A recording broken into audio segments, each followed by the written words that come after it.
বলি।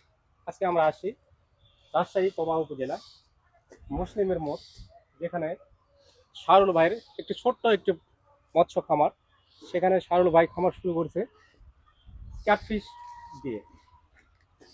এই খামারে আছে শিং, মাগুর, ট্যাংরা। আমরা জানবো শাহরুল ভাইয়ের কাছ থেকে সে শিং, মাগুর, ট্যাংরা চাষ করে কিভাবে লাভবান হচ্ছে। আসসালামু আলাইকুম ভাই।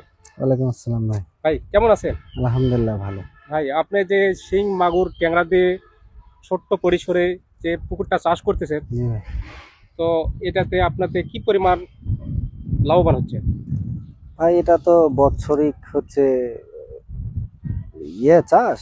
এখানে বছর শেষে আসে বেনিফিট, একটা ভালো বেনিফিট আসে। আমি অন্য অন্য মাছের সাথে মানে সাথী মাছ হিসাবে এটাকে আমি চাষ করি।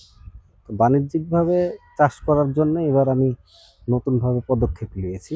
এর আগে সাথী মাছ হিসাবে একে চাষ করতাম, এককভাবে কখনো চাষ করিনি। তো এবার আমার এই পুকুরে প্রায় ধরেন যে ট্যাংরা আর গুলশা মিলে 7 থেকে 8 হাজার টাকা দিছি, 8 হাজার দেওয়া আছে। আর আপনার শিং দেওয়া আছে মোটামুটি 5 হাজার। এই দিয়ে আর কিছু হয়তো সাদা মাছ দিয়েছি। এই দিয়ে আল্লাহর রহমতে এখন মোটামুটি রেজাল্ট ভালো আছে। 4 থেকে 5 মাস হচ্ছে, এখনো 1 বছর তো পূর্ণ হয়নি। তো আষাঢ়ের দিকে গেছি, একে হারভেস্ট করলে এর একটা ভালো বেনিফিট পাওয়া যায়। তখন ডিম আসে, হ্যাঁ হ্যাঁ, তখন বাজারে আর মূল্যায়নও ভালো থাকে এবং দামটাও বেশি পাওয়া যায়। একটা ভালো মানে দামও পাওয়া যায় এবং ভালো লাভবানও হওয়া ভালো যায়। লাভবান হবে। আচ্ছা, শিং দেওয়া আছে 5,000, হ্যাঁ, আর হচ্ছে ট্যাংরা, ট্যাংরা আর গুলশা মিলে দেওয়া আছে 7 হাজার। ট্যাংরা গুলো সব মিলে 7,000। হ্যাঁ। আর হচ্ছে এই যে বাংলা যেটা রুই, মৃগা, এলা ছোট পোনা, এগুলা হচ্ছে অল্প ছোট আপনার। আমি তো বড় মাছ ওইভাবে করি, এখানে পোনা কিছু পোনা দিয়ে সিস্টেম। দিয়ে রেখেছি। ওই আমরা পদ্মা নদী থেকে যে রেণুগুলো আমরা কালেক্ট করি, ওই রেণু কিছু আমি হয়তো 3 ইঞ্চি 4 ইঞ্চি সাইজে হয়তো আপনার দিয়ে 5 রাখছি। থেকে 6 মণ আমি দিয়ে রাখছি, ও আচ্ছা, যেন সাথে হিসাবে অস্ট্রেলিয়া এটা হয়ে যায়, মানে এটা আপনি থাকে। এই মাছটা রাখবেন 1 বছর। আমি আচ্ছা, 1 বছর। 1 বছরে এই মাছটা কিরকম কিরকম পরিমাণ ওজন আসতে পারে? আমার ওজন আপনার শিংলা প্রায় 8 থেকে 10টার মতো আসবে কেজিতে? কেজিতে। আর গুলশাগলার আপনার মোটামুটি 18, 20 বা 25টা। কেজিতে সব তো আর একরকম একই না। সাইজ থাকে না। এই শিং বা ট্যাংরা এটা কি পরিমাণ মানে কেজিতে বিক্রি করেন আপনি? আপনার এখন বর্তমানে আমাদের রাজশাহীতে এগুলা এই মাছটা খুবই কম চাষ হয়, তো হ্যাঁ, এর কারণে শিং আপনার মোটামুটি যদি আপনার 8টা 10টাই কেজি আসে, আমার এখানে একটা বাজার ভালো পাওয়া যায়, 450 থেকে 500 টাকা পাই। কেজি।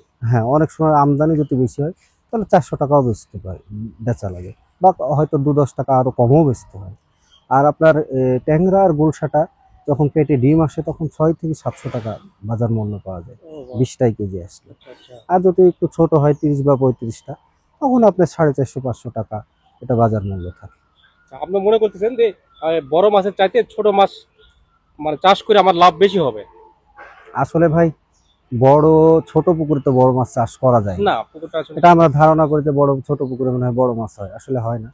সেই কারণে আমি মানে এককভাবে এবার চাষ করার চিন্তাধারা থেকে আমি কিছু পোনা দিয়ে রেখেছি, যে এটাও আমার হয়তো 5 মণ পোনা দিয়েছে, আমার 15 মণ হলো 1 বছরে, হ্যাঁ বা 20 মণ হলো। এই পোনাটাও আমার একটা ভালো বাণিজ্যিক, আমারও একটা চাষ পেয়ে গেলাম, বা একটা ভালো বেনিফিট পেলাম। আবার শিং মাগুর তো এটা আমি, এই শিং মাগুর বা গুলশা ট্যাংরা, এটাতেও একটা আমি ভালো একটা লাভবান হব। আশা করছি যে হয়তো বা আমি লিজ ভ্যালু বা খাবার টাবার দিয়ে যদি এই পুকুরটাতে 4 থেকে 5 লাখ টাকা খরচ করি, খরচ করে, হ্যাঁ, আমার হয়তো বা 8 থেকে 9 লাখ 9 টাকার লাখ আমি টাকা মাছ বেচতে বিক্রি করতে পারবো। পারবেন। হ্যাঁ, তাহলে বছরে মোটামুটি ভালো বেনিফিট আসতেছে। এখন খরচ বাজ যদি হয়তো 2 বা 2.5 বা 3 আর লাখ টাকা যদি একটা এরকম পুকুর থেকে থাকে, একটা একটা পরিবারের জন্য অনেক ভালো হয়। ও আচ্ছা আচ্ছা। আচ্ছা, এই যে নতুন যারা মানে চাষ করলে লাভবান হবেন বা কিভাবে চাষ করলে তাদের মানে এই জিনিসটা মানে শিখবে বা ভালো আশা। আসলে এখন বর্তমানে যেই মানে এক এক এলাকার এক এক পুকুরের লিজ ভ্যালু, তো হ্যাঁ আসলে এলাকা ভেদ বুঝে চাষে মানে মাছ চাষে ঢোকাটা উচিত। কারণ আমার এলাকায় সবচেয়ে বাংলাদেশের মধ্যে লিজ ভ্যালু বেশি। এখানকার যারা মৎস্য চাষী পুরান আছে, নতুনের সংখ্যা খুবই কম। যারা পুরান আছে তারাই মার্কেটে টিকে থাকা মুশকিল। আচ্ছা। দ্রব্যমূল্যের দাম বেশি, আচ্ছা, আচ্ছা। পুকুরের লিজ ভ্যালু বেশি, চারিদিক দিয়ে এখন এখান থেকে লাভ করে বাড়ানো খুবই ছোটা। এখন অনেক সময় অনেক জায়গায় আছে বা রাজশাহীর বাইরে অনেক পুকুরের লিজ ভ্যালু কম, তাদের ক্ষেত্রে হয়তো নতুন যারা ব্যবসাতে আগ্রহী বা ব্যবসা করতে চায়, আগে আমার মনে হয় যে একটা চাষির কাছ থেকে বসে হ্যাঁ বুঝে ওর সঙ্গে থেকে আগে ব্যবসার কোয়ালিটি বুঝে তারপরে ব্যবসা নামা ভালো। আসতে হবে। কারণ একটা মানুষের পুঁজি থাকে 8 থেকে 10 লাখ টাকা, হ্যাঁ পুঁজি আর রাখতে একটা পুকুর করতে একটা 8 থেকে 10 বিঘা পুকুর করতেই লিজ ভ্যালু দেওয়া লাগে 10 থেকে 12 লাখ টাকা। তাহলে আমি পুকুরের লিজ ভ্যালু দিয়ে যদি আমি খাবারের আপনার মাছ যদি আমি না করতে পারি, মজুদ না করতে পারি, তাহলে দেখা যাচ্ছে যে আমার ওই যেটা সুদে আসলে আমার বলা যায় যে ওই আপনার খাদ্যের দোকানে হ্যাঁ যে আমার একটা খাদ্যের দাম 1300 টাকা, আমার যখন আমি বাকিতে নিতে যাচ্ছি তখন 200 টাকা 200 বেশি টাকা দেয়া বেশি। লাগছে।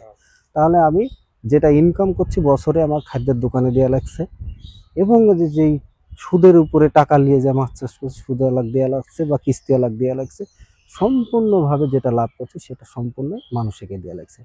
তাহলে আমি একটা মানে বেকারত্ব ছেলে হিসাবে আমি চাষ করতে গেলে আমি যা লাভ করছি সবই তাদেরকে দিচ্ছি। দিতে হচ্ছে। তাহলে আমার সঙ্গে মিশতে হবে, দেখতে হবে, তার বেনিফিট কি আসছে জানতে হবে, তারপরে এই চাষে যাওয়া ভালো আমার মনে হয় এখন। তার মানে আমরা বুঝতে পারলাম যেটা, যে আপনি পুকুর যদি নতুন করে চাষ করতে চান হ্যাঁ। অবশ্যই পুকুরের মাধ্যমে আসতে হবে, হ্যাঁ, অথবা যারা পুরান চাষি তাদের কাছ থেকে জেনে পরামর্শ শুনে নিতে পরামর্শ হবে। নিতে হবে, এবং নিজস্ব ক্যাশ থাকতে হবে। অবশ্যই। নিজস্ব ক্যাশ হলে এতে লাভবান বেশি হবে। ঠিক আছে ভাই, ধন্যবাদ আপনাকে। আপনাকেও আজকে এই ধন্যবাদ। পর্যন্তই, পরবর্তীতে আবার দেখা। ইনশাল্লাহ। প্রচারে মৎস্য ও প্রাণী সম্পদ তথ্য দপ্তর, মৎস্য ও প্রাণী সম্পদ মন্ত্রণালয়।